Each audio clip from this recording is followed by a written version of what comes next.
Hello, everyone. As the title said, this is something that really surprised me in photography. And it was giving away free service to people that got a very small amount of interest. So let me start at the beginning. As you may know, if you've followed these podcasts, my partner died a few years back.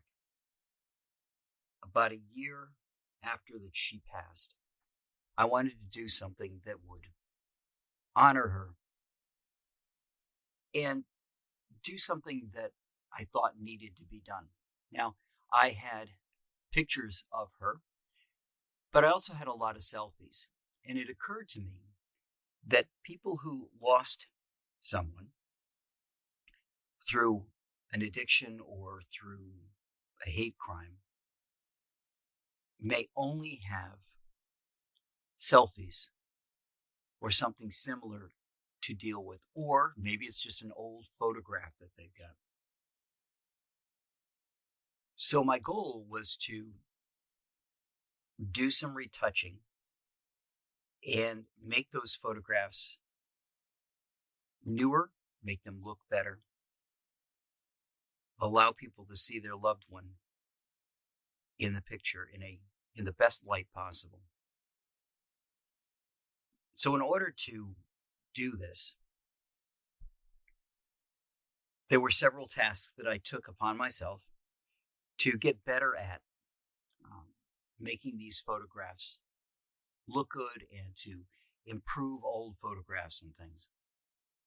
Then I took out some advertising and said, hey, if you've got a photograph, I was worried about how many I would get, so I limited it to just one photograph of someone who you lost due to an addiction or to a hate crime. Send me the photograph. Well, actually, to begin with, just let me know. Then I would contact them. They could send me the photograph. I would then retouch it and send them back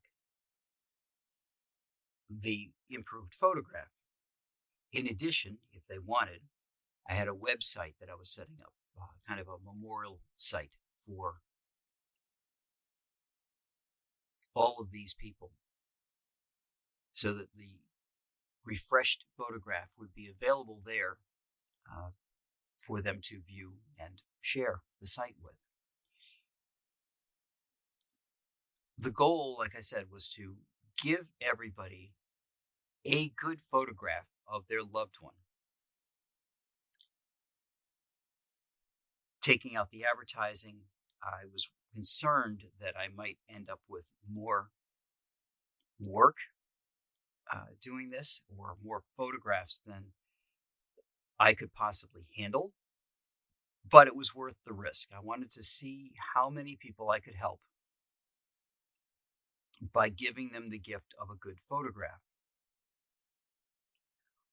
What I ended up with was a photograph that looked like it was maybe from the 70s, shot on Kodak film. So it had all of the, for anybody who's seen what those photographs look like, there's just a particular feel for the color that came out of those photographs that lets you know it was a Kodak print.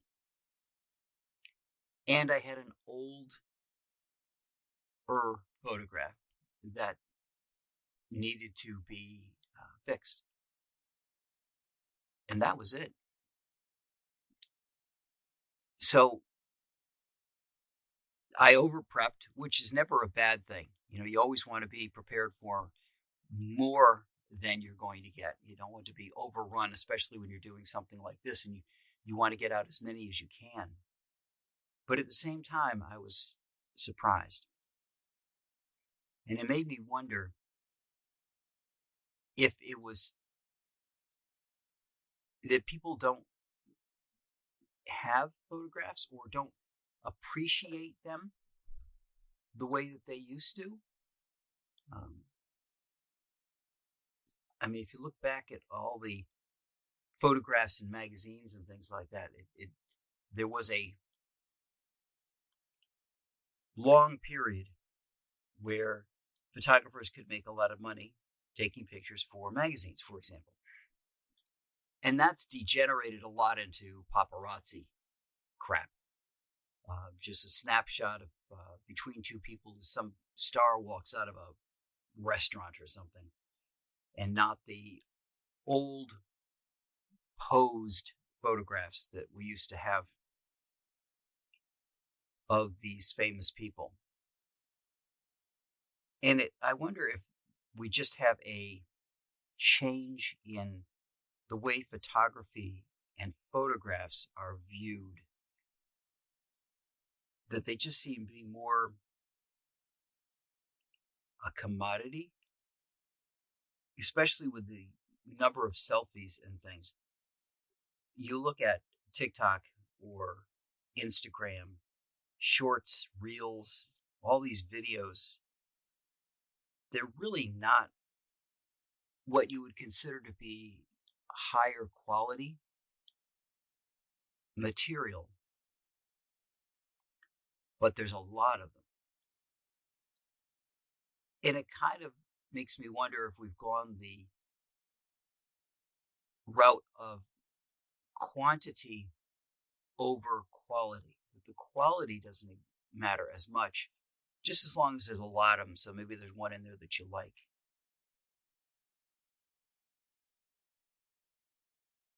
So I wonder, what do you guys think? Is photography still viewed as a valuable thing to have? Or is it just a commodity, something that you put on your phone as a backdrop? You know, something that just only has to look good on a little video screen and not something that would look good on even an 8x10 sitting on a dresser. So let me know what you think. Like I said, I was very surprised that running this thing for, I think I ran it for 3 or 4 months and only got the 2 photographs in. I got a lot of people passing the ad around. So if you have ads that are on Facebook, for example, when somebody shares it with somebody else, you can see all of that traffic. So I saw it getting shared, which again was making me very nervous that I was going to have an issue going forward, because if it's being shared around this much, how many photographs was I going to get? And it was disappointing to me because it meant I helped less people than I had hoped I would.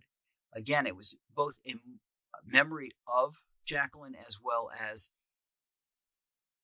doing something in her honor.